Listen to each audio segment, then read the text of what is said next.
سے زیادہ امت نے اس کو فالو کیا. تو نبی کی بات کو سمجھنے کے لیے اس صدی کے مفتی کو فالو کرنا زیادہ بہتر ہے یا اس مفتی کو فالو کرنا زیادہ بہتر ہے جس نے تابعین کا دور دیکھا ہے؟ اس طرح سے مقابلہ کرانا چاہیے تھا. ٹھیک ہے.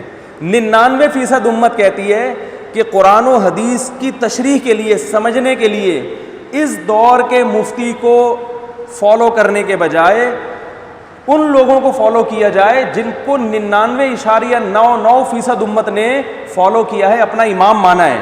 تو آپ امام ابو حنیفہ کا مقابلہ پیغمبر سے نہ کرائیں، آپ ابو حنیفہ کا مقابلہ اپنے آپ سے کرائیں کہ مجھے فالو کرنا زیادہ بہتر ہے یا ابو حنیفہ کو.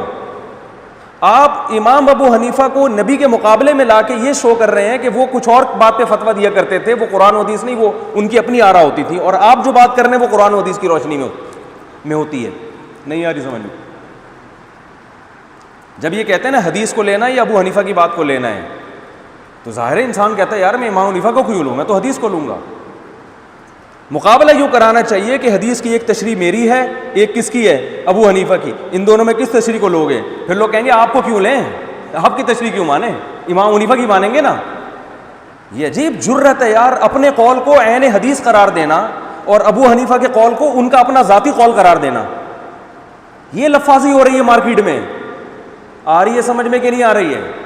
میں فروعی مسائل میں تشدد کا قائل نہیں ہوں، لیکن ہمارے ہاں ایک فریق مسلسل اپنی دلیل کو دلیل مانتا ہے اور پھر اپنی دلیل کو کہتا ہے کہ دیکھو یہ نبی کا قول ہے اور یہ ابو حنیفہ کا قول ہے. تو ابو حنیفہ نبی سے 70-80 سال کے بعد آئے، تو ابو حنیفہ تک پہنچ سکتے ہو، اس سے 70 سال پہلے ڈائریکٹ نبی تک کیوں نہیں پہنچ جاتے؟ یہ لفاظی ہو رہی ہے.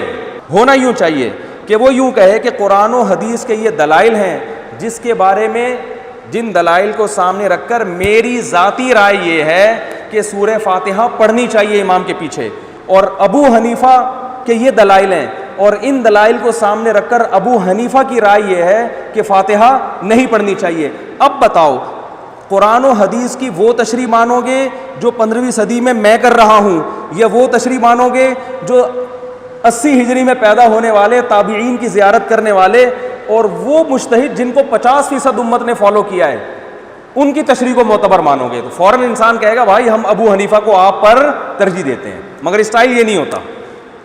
اسٹائل یہ ہوتا ہے کہ یہ حدیث ہے اور یہ قول ابو حنیفہ ہے، کس کو مانو گے؟ تو ظاہر ہے جب نبی کی بات اور ابو حنیفہ کی بات آئے گی تو انسان کہے گا میں تو نبی کو مانوں گا. تو یہ